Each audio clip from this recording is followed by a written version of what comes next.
오늘 말씀 12절로 13절 말씀에 보면 이렇죠. 하나님의 말씀은 살아있고 활력이 있어 좌우에 날선 어떤 검보다도 예리하여 홍과 영과 및 관절과 골수를 찔러 쪼개기까지 하며 또 마음의 생각과 뜻을 판단하나니 지으신 것이 하나도 그 앞에 나타나지 않음이 없고 우리의 결산을 받으실 이의 눈앞에 만물이 벌거벗은 것 같이 드러나느니라. 우리에게 매우 익숙해 있고 매우 유명한 성경 구절입니다. 이 말씀을 히브리서 기자가 언급했던 이유가 무엇입니까? 그것이 본문을 포함하고 있는 4장 1절로 2절에 드러나고 있습니다. 제가 이 1절로 2절을 읽어드립니다. 그러므로 우리는 두려워할지니 그의 안식에 들어갈 약속이 남아있을지라도 너희 중에는 혹 이르지 못할 자가 있을까 함이라. 그들과 같이 우리도 복음 전함을 받은 자이나 들은 바 그 말씀이 그들에게 유익하지 못한 것은 듣는 자가 믿음과 결부시키지 아니함이라 했습니다. 이 히브리서 기자가 말씀하고 있는 메시지가 무엇입니까? 여기서 안식에 들어갈 약속이라고 얘기하고 있죠. 그러니까 여러분 이 안식이라는 말을 이해하시려면 시편 95편을 한번 보십시다. 시편 95편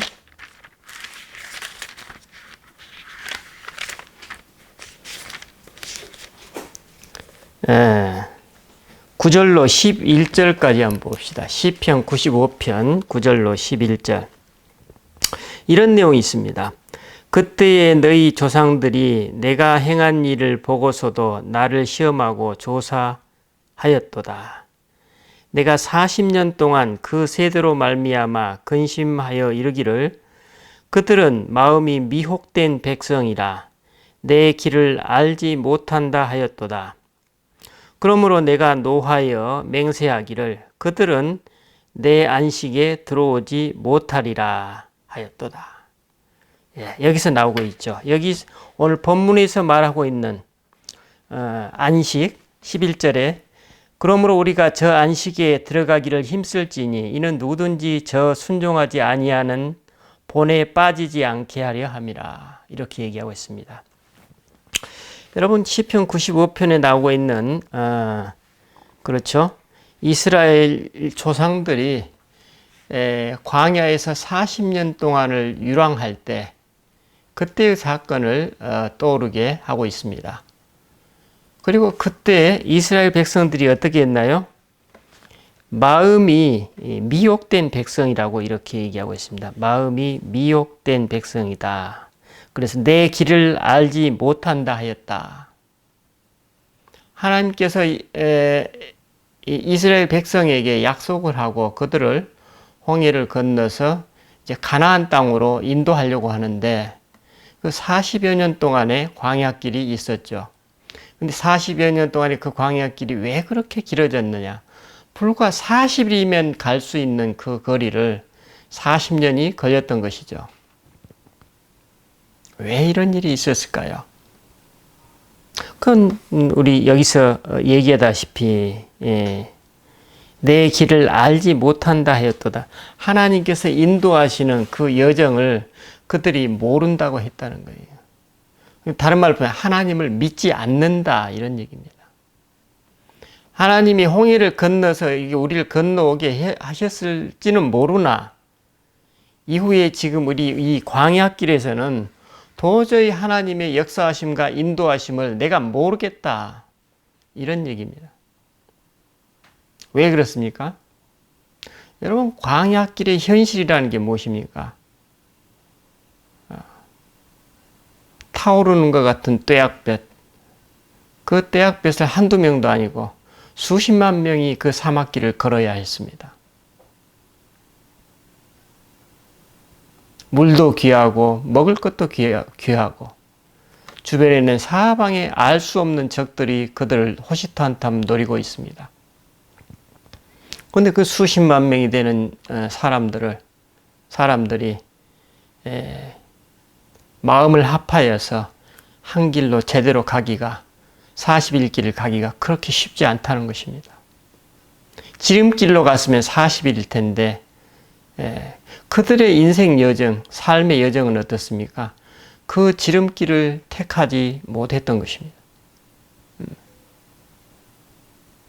왜 택하지 못했을까요?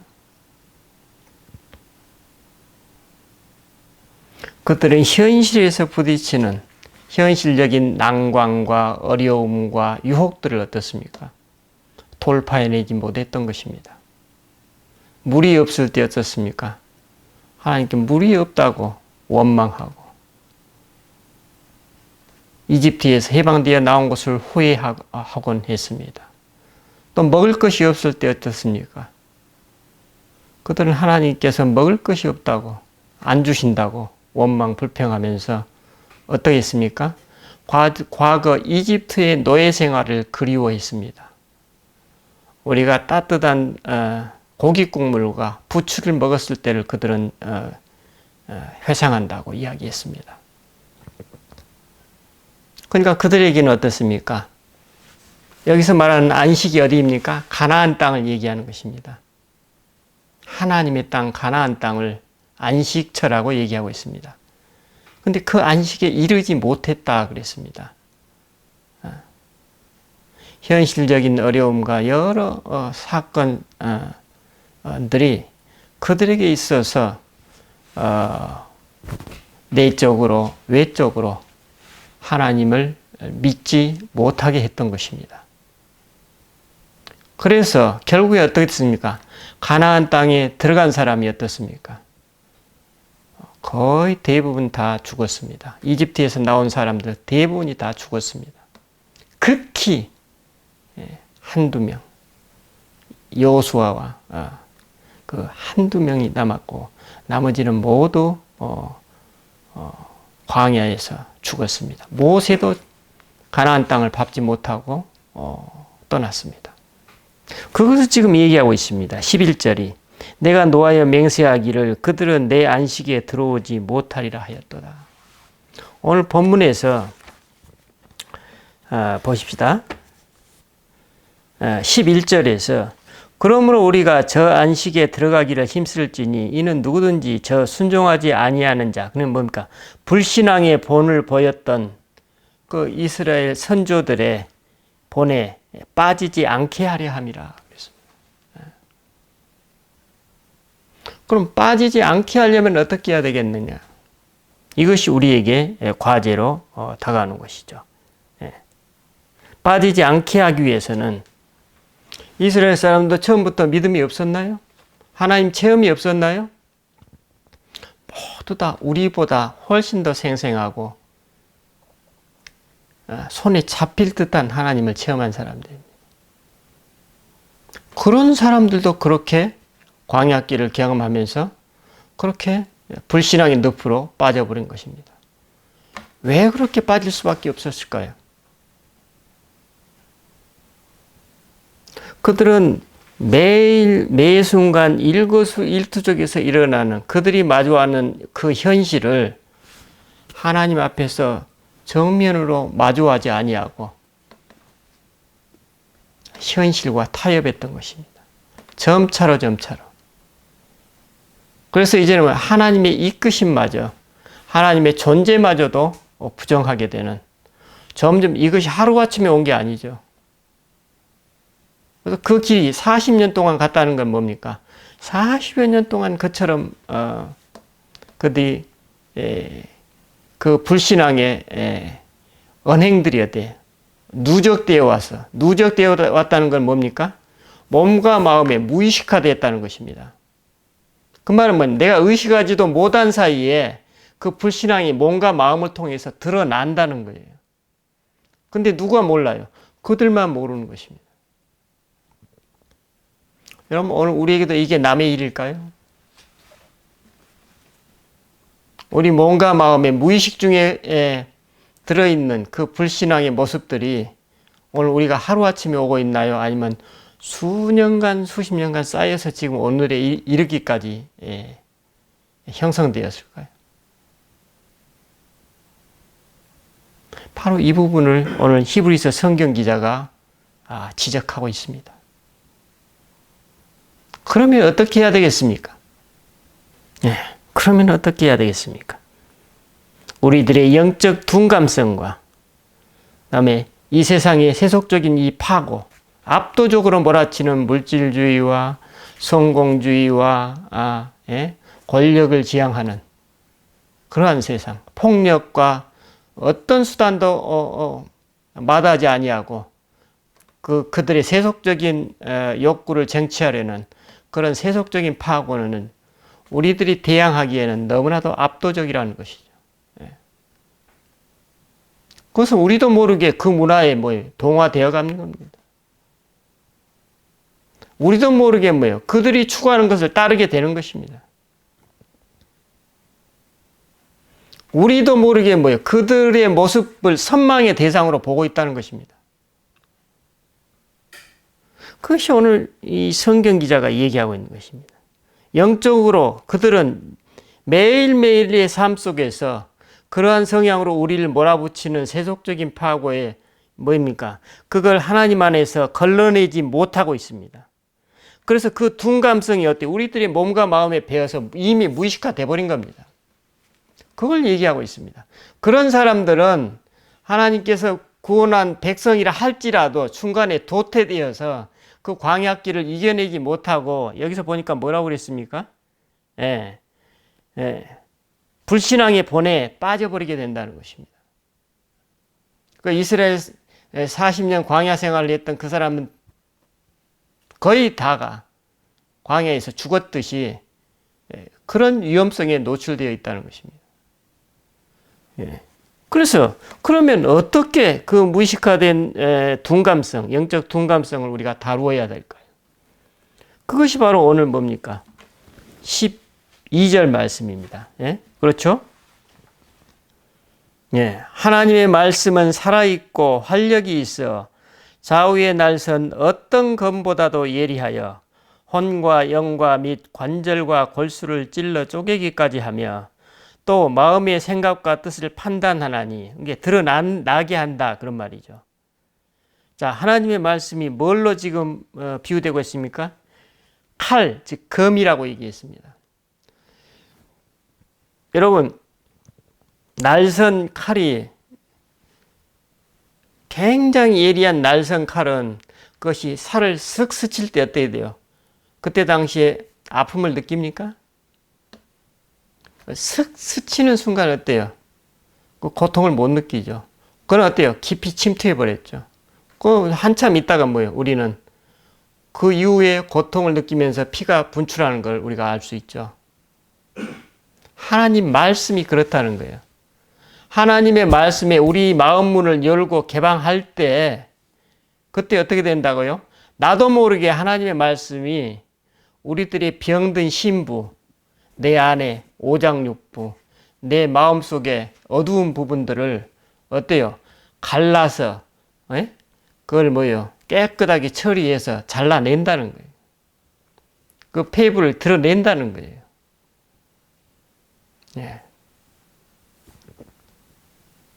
그럼 우리가 말씀에 개방했을 때 그런 일만 일어납니까?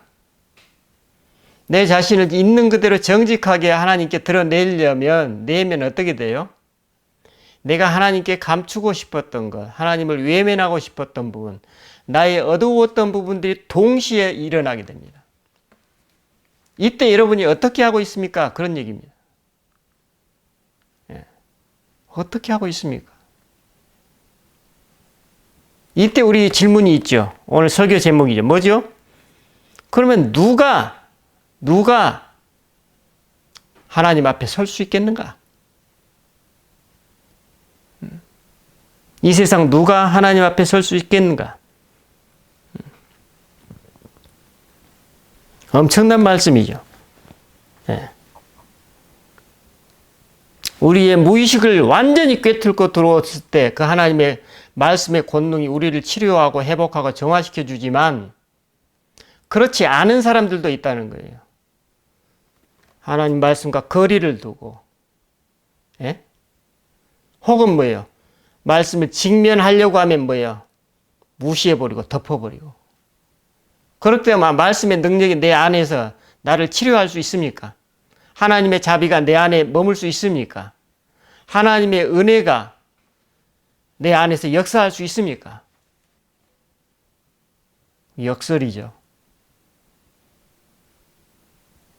나의 영적인 죽음을 각오하지 아니하면 하나님의 자비와 은혜가 그처럼 멀리 느껴진다는 것입니다. 그 삶을 누가 살았다고요? 광야 생활 40년에 이스라엘 백성들이 그렇게 살았다고요. 40일이면 갈 거리를 40년이 걸렸다고요. 제가 어제 저녁에 우리 진이한테 얘기했습니다. 기도 생활을 하고 하나님과 함께 가면 그처럼 내 인생길 삥삥 돌아서 가는 게 아니라 지름길로 갈 수 있단다. 겉으로 보기에는 멀리 가는 것 같지만 그것이 지름길이란다. 그렇게 얘기했어요. 그렇죠. 예. 그래서 그 말씀의 검이 어떻습니까? 나도 해결하지 못하고 내 힘으로 고치지 못한 것들, 그 무의식을 꿰뚫고 들어와서 내 안에 골마 터진 그러한 부분들을 어떻습니까? 깨끗하게 조금씩 치유해 가신다는 것입니다. 그러니까 세상의 파고가 나의 무의식의 영역까지 깊이 침범하는 것과 마찬가지로 반대로 이게 말씀의 권능이 내 안에서 뭐예요? 나도 모르게 조금씩 어때요? 우리가 기도 생활을 하고 말씀을 읽을 때 당신께 합당한 사람으로 고쳐준다. 당신 앞에서 자유로운 영혼으로 고쳐주신다. 하나님 앞에 우리가 자유로우면 어때요? 이 세상 그 누구에게도 꿀리지 않습니다. 자유롭습니다. 그걸 지금 히브리서 기자가 얘기하고 있습니다. 그렇다면 여기서 말씀하는 말씀의 의미가 무엇입니까? 그렇죠. 그건 아까 시편 95편을 포함해서 구약 성경을 얘기하고 있죠. 그리고 그렇다면 어떻습니까? 또 이후 이 히브리서를 기록하고 있는 그때 당시만 해도 말씀은 뭡니까? 이제 예수님께서 하신 말씀, 그리고 예수님께서 하셨던 사역, 그 내용까지를 포괄하는 것입니다. 왜 그렇습니까? 구약의 하나님께서 이미 어떻습니까? 모세를 통해서 이제 너와 같은 선지자를 일으키겠다. 그래서 이스라엘 백성들에게 자비와 은혜를 베풀 그러한 나의 권능을 보이겠다라는 약속을 하셨어요. 언약. 그 언약이 누구에게서 이루어졌다고요? 예수님 말씀하신 대로 바로 예수님 안에서 이루어지셨다. 그것이 말씀입니다. 말씀. 그 사실을 내가 믿는 것이에요. 그 사실을 우리가 믿게 될 때 어때요? 내 마음이 열리겠죠. 예수님께. 그 마음이 열린 만큼 어떻습니까? 말씀의 권능이 내 안에서 역사하는 것입니다. 능력으로. 내가 할 수 없는 것들, 이룰 수 없는 것들을 이루는 거예요.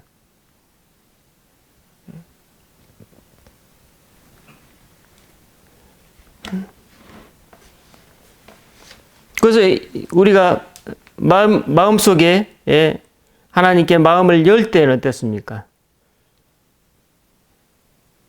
예전에는 어때요? 숨기려 했던 것, 감추려고 애썼던 것, 그것을 어때요? 내가 이건 뭐예요? 숨기려고 감추려고 하는 건 무의식 중에 일어나는 거죠.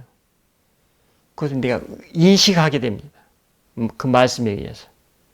인식하게 됐다는 건 뭐예요? 알아차리죠. 그럼 나는 불편해요? 안 불편해요? 불편하지요. 불편하지만 그 불편함을 통해서 어떻습니까? 하나님의 자비의 손길과 은혜의 그 말씀을 경험하게 됩니다. 그래서 하나님께서는 어떻습니까? 그 말씀을 통해서 우리 안에서 하나님의 일을 행하십니다. 하나님의 그 일을 행하실 때 어떻습니까? 이제 우리는 그 하나님의 일을 내 자신도 모르게 드러낼 수 있는 그런 하나님의 백성들로 바뀌어지는 것입니다. 그것이 지금 오늘 히브리서 기자가 우리에게 전하고자 하는 중요한 메시지임을 알 수 있습니다. 예. 그러면 우리 삶 속에서 어떻게 이렇게 실천할 수 있을까요? 예, 우리가 지지난주부터 성찰 기도에 대해서 배우고 있습니다. 기도 모임에서.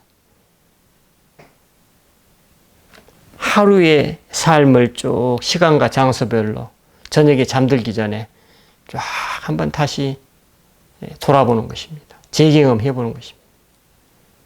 내가 언제 누구를 어디서 만났을 때 어떤 경험을 했지, 그때 그가 무슨 말을 했고 나는 어떻게 했어, 그걸 한번 쭉 다시 보는 거예요. 근데 그때 당시에는 어때요?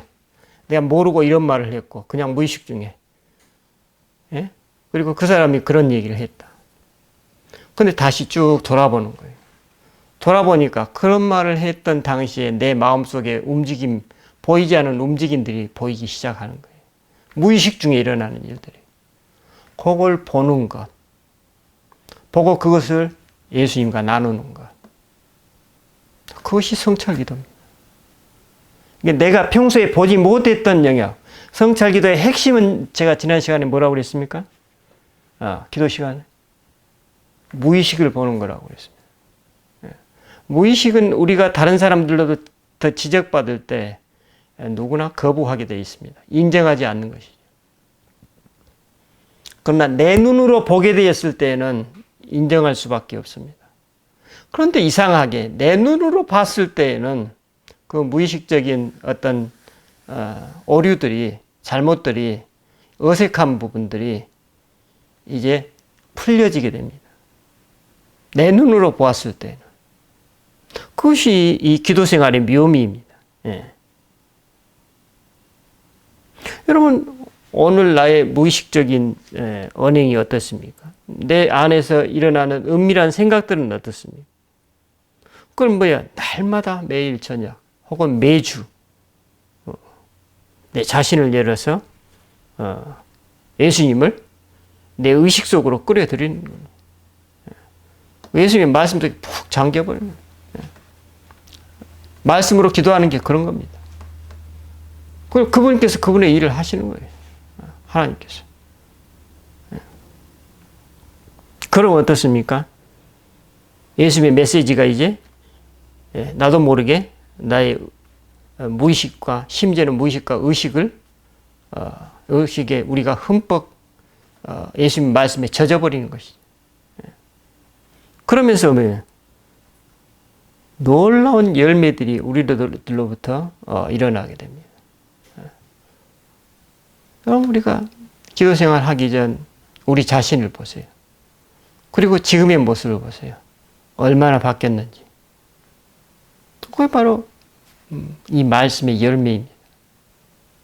그런데 만약 내가 지금 하나님을 믿을 때하고 지금하고 내 언행이나 삶이 똑같다. 그럼 뭔가 문제가 있는 거 아닙니까? 그렇죠. 지속적으로 성장과 성숙이 이루어지는 게 말씀 가지고 함께 살아가는 사람들의 자연스럽고 일반적인 모습입니다. 근데 오히려 우리는 요즘에 은혜를 받았다 하면 그 받은 것이 이상하게 생각이 되는. 뭔가 지금 잘못되고 있습니다. 오늘 매번 은혜를 받고 하나님의 현존을 느끼고 경험하고 하는 게 사실은 뭡니까? 자연스러운 건데 지금 실제는 거꾸로 돌아가고 있습니다.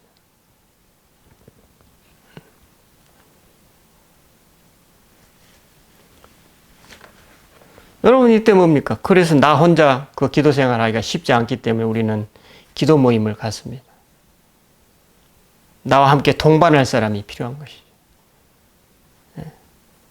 내가 내 자신을 또 다 볼 수 없기 때문에 다른 사람들을 통해서 볼 수 있죠. 여러분 초기 기독교 우리 신앙생활 하시는 분들 그때 당시 치유사역이 많이 있었죠. 여러분 치유사역이 있다고 그래서 그때 당시 의사가 필요 없었나요? 그렇지는 않죠. 마찬가지로 말씀이 있어서 말씀의 권능이 있지만 그렇다고 해서 우리 말씀 같이 기도할 동반자가 필요하지 않을까요? 전문적으로 하나님의 뜻을 분별할 수 있도록 도와주는 사람이 필요하지 않을까요? 오늘 우리 기독교 안에 필요한 게 무엇일까요? 내가 신앙이 연륜만 되면 자동적으로 내가 성숙해집니까?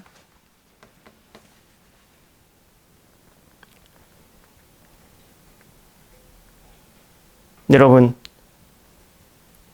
우리는 하나님 앞에서 누구나가 매우 연약한 존재들입니다. 그래서 우리 무의식 가운데는 어떻습니까? 아프고 쓰리고 외롭고 두렵고 슬프고 이런 모든 감정들이 무의식 가운데 녹여 있습니다. 이런 감정들이 어떻습니까? 우리로 하여금 하나님께 가까이 나아가지 못하도록 가로막고 있습니다. 이런 우리들을 위해서 필요한 게 뭡니까? 필요한 존재가 무엇입니까? 바로 그 말씀이 오늘 본문 말씀 14절에 나와 있습니다. 그러므로 우리에게 큰 대제사장이 계시니 승천하시니 곧 하나님의 아들 예수시라. 우리가 믿는 도리를 굳게 잡을지어다 그랬습니다. 여기서 큰 대제사장이라고 그랬습니다. 큰 대제사장. 우리가 하나님 앞에 설 수 있는 바로 근거가 여기에 있습니다. 하나님 앞에 설 수 있는 근거. 그건 뭐예요? 제사장이나 구약시대의 제사장이라는 건 무엇이냐? 하나님과 이스라엘 백성의 중간 지역에 서서 이스라엘 백성을 대표해서 이스라엘 백성을 위해서 하나님께 중보, 간구를 했고 하나님께서는 당신의 메시지를 이 대제사장에게 전달하고 이 대제사장은 또 그 메시지를 이스라엘 백성들에게 전달했던 것입니다. 그러니까 이 대제사장은 어떻습니까? 이스라엘 백성을 대변하기도 하고 그래서 이스라엘 백성의 사정을 다 압니까? 뭡니까? 알죠. 아까 말씀드렸던 고통과 상처, 어려움, 유혹, 여러 가지 유혹에 취약한 우리들의 모습들을 다 알고 있죠. 그 부분을 하나님께 간구할 수 있겠죠. 우리도 이런 취약성이 있습니다. 하지만 또 그 대제사장은 어떻습니까? 하나님의 메시지를 전해야 될 책임이 있죠. 이스라엘 백성들에게. 그러니까 어떻습니까? 이스라엘 백성들이 어때요? 곁길로 빠져나가지 않도록 잘 돌보는 목양적인 구실도 하였던 것입니다. 근데 그런 대제사장이 지금 예수님이 어떠시다고요? 큰 대제사장이라고 그랬어요.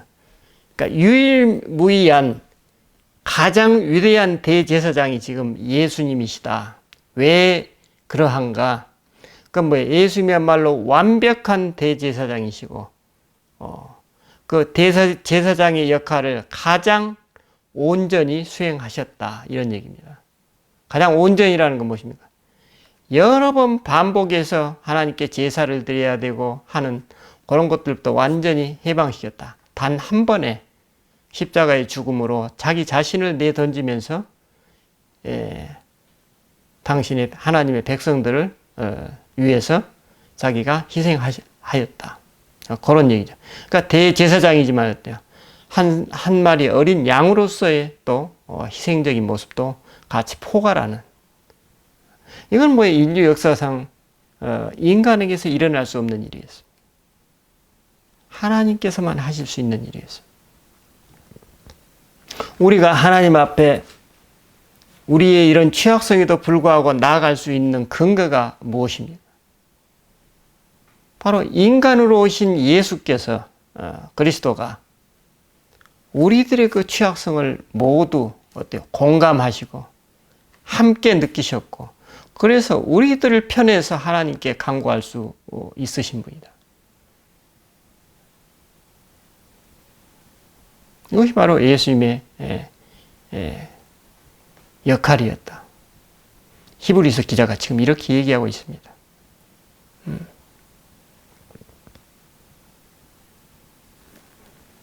그래서 우리는 예수님을 부활 승천하신 이후에 부활 승천하셨으니까 이제 뭐 어떤 영적인 존재로 계시나 보다 이렇게 생각할 수도 있는데 초대 교회의 바울 서신을 비롯한 초대 교회의 신앙관을 보면 그렇지 않습니다. 인간 그대로 올라가셨다 그러셨어요. 그러니까 인간 그대로 올라가셨다 그 말은 뭐예요? 우리들의 인간적인 지금 나약성과 연약성, 유혹에 취약한 우리들을 있는 그대로 체휼하시고 공감하시는 그 인간 예수님을 얘기하는 거예요. 그분이 지금 하나님 우편에 앉아 계시다고 그랬어요. 그래서 여러분 13절에 지으신 것이 하나도 그 앞에 나타나지 않음이 없다.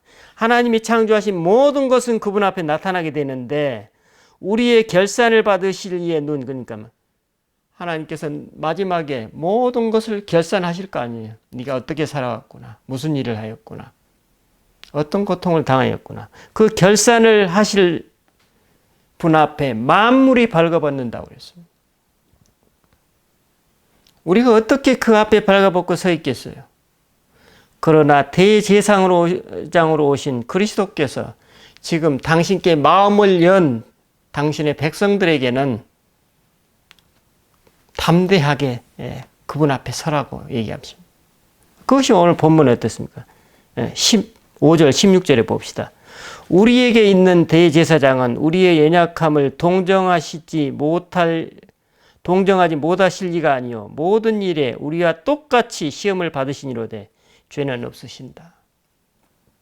그리고 16절에 그러므로 우리는 긍휼하심을 받고 때를 따라 돕는 은혜를 얻기 위하여 은혜의 보좌 앞에 담대히 나아갈 것이니라. 그렇죠? 우리가 긍휼하심을 받고 때를 따라 돕는 은혜를 얻기 위해서 그 은혜의 보좌, 하나님 우편 은혜의 보좌 앞에 우리가 나아갈 수 있어요. 담대하게 나가십시오. 이 말씀이 뭐예요? 우리들의 취약성에도 불구하고 정결치 못함에도 불구하고 하나님 앞에 나아갈 수 있는 근거이다. 이렇게 히브리서 기자가 오늘 우리에게 전하고 있습니다. 여러분 혹시 우리 가운데 내가 하나님 앞에 부끄러운 부분이 있나요? 내가 하나님께 감추고 싶고 하나님께 나아가기 싫은 부분이 있나요?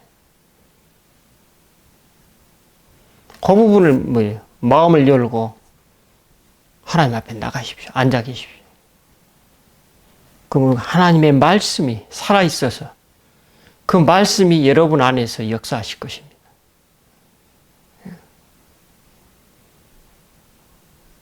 그리고 그 말씀이 뭐예요?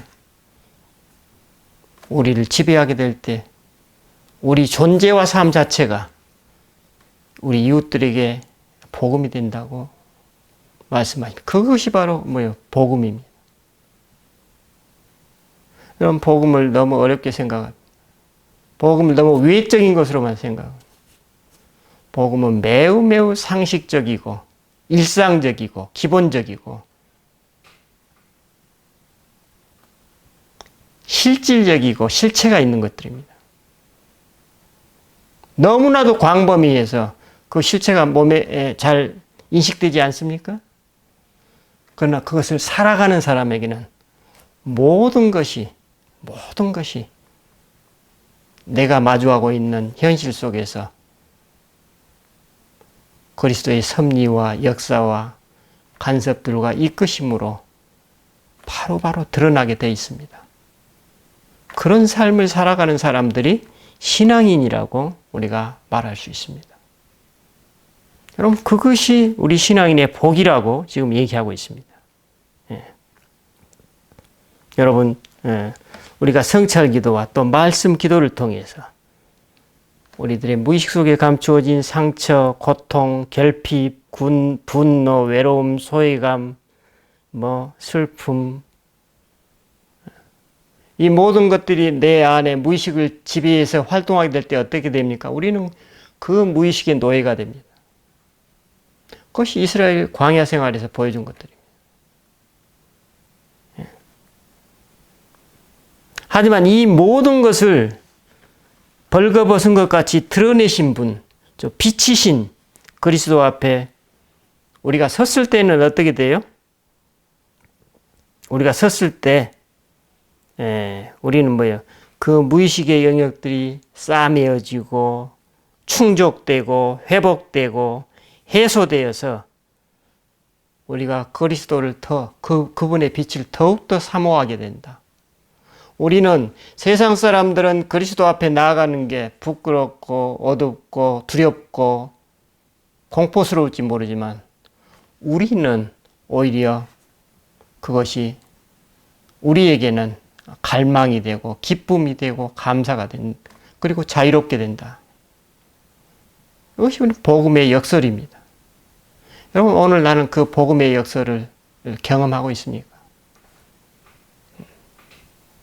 저와 여러분 가운데 그러한 복이 계속 이어지기를, 주님 나라 갈 때까지 이어지기를 축원드립니다.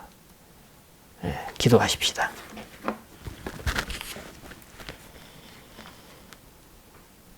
주님, 오늘 우리 히브리서 기자의 참으로 상식적이고 실제적인 조언을 다시금 돌아봅니다. 우리들의 연약성과 취약성을 그대로 알고 계시고 그 시험을 겪으셨던 예수 그리스도께서 지금 인간의 모습으로 하나님 앞에서 우리들을 위해서 중보하시고 우리들을 통해서 당신의 일을 이루기를 원하시는 그러한 사역이 오늘 이 시간에도 우리 자신과 온 우주 만물을 통해서 점차 이루어지고 있다는 사실을 우리가 받아들이고 경험케 하옵소서. 그래서 우리도 하나님 나라의 참여자로서 하나님 나라의 아들과 딸로서의 특권을 누리는 그런 복된 삶으로 우리 모두를 인도하여 주옵소서. 우리 주 예수 그리스도 이름으로 기도드립니다. 아멘.